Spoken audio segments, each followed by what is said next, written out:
Hello and welcome back to my garage. Today in the shop we have the Opel Corsa.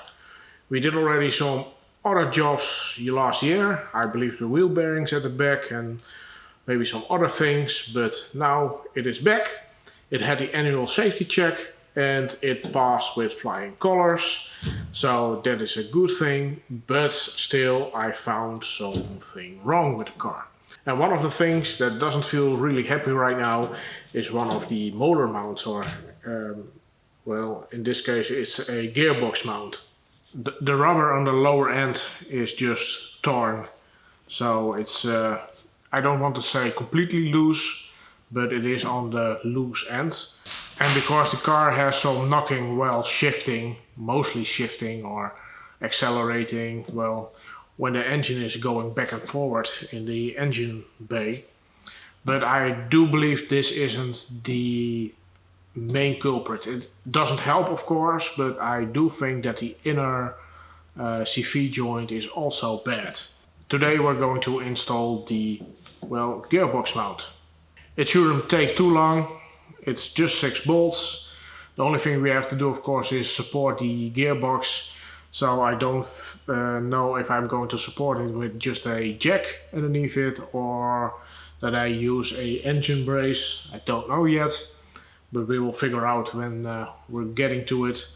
And today I'm using a part of MEYLE. Well, I think that's enough said. Let's get working on the car. Well, here we have the motor mount itself, and it's held in place with these inner torques, and you need 2 types of these. This is a E18 and a E12. So be sure that you have that when you start on this job. Of course the brake lines are just a little bit in the way, but there we can work around. And of course I have underneath the gearbox I have just a normal jack. And the jack is, of course, so that the gearbox doesn't drop too much. So let's try a breaker bar.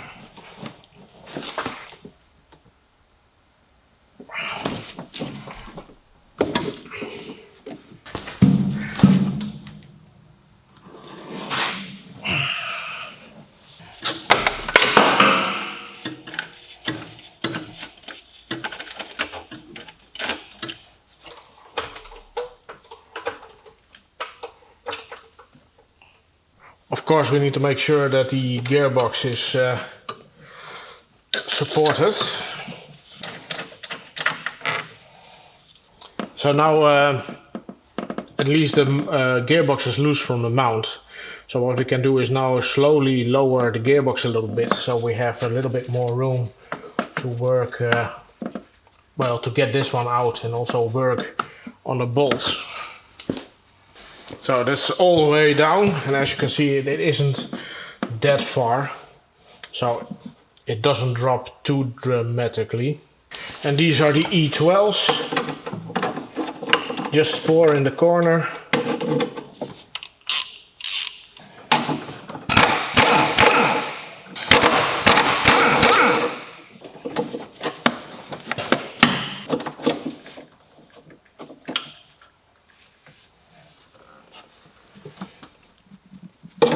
So hopefully now we can get it out of there.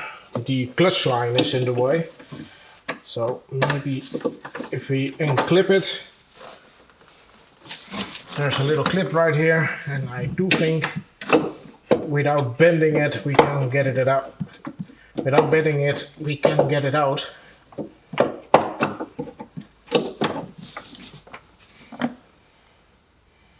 Do we really have to remove the whole mount on the gearbox itself?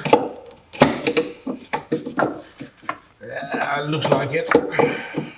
Well, we can get it out without removing the whole, well, cradle. And by cradle, I mean this thing. As you can see, there are 3 bolts. 1, 2, 2 right there. And 1 right there.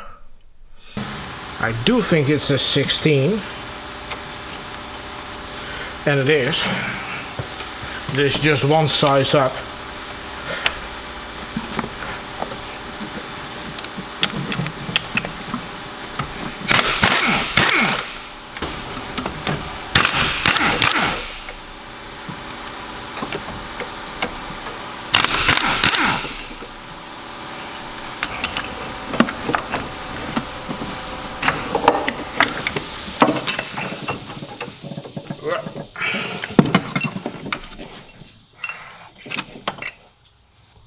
Out with the old, in with the new.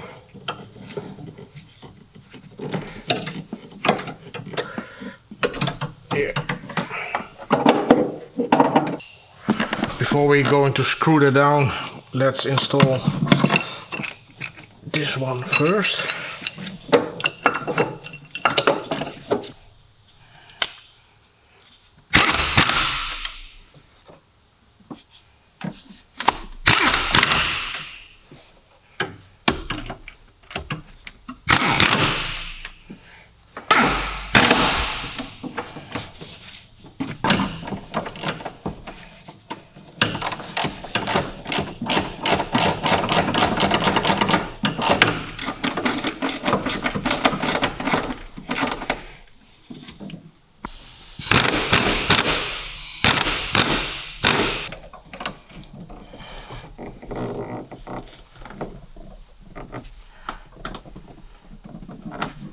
So that wasn't too bad.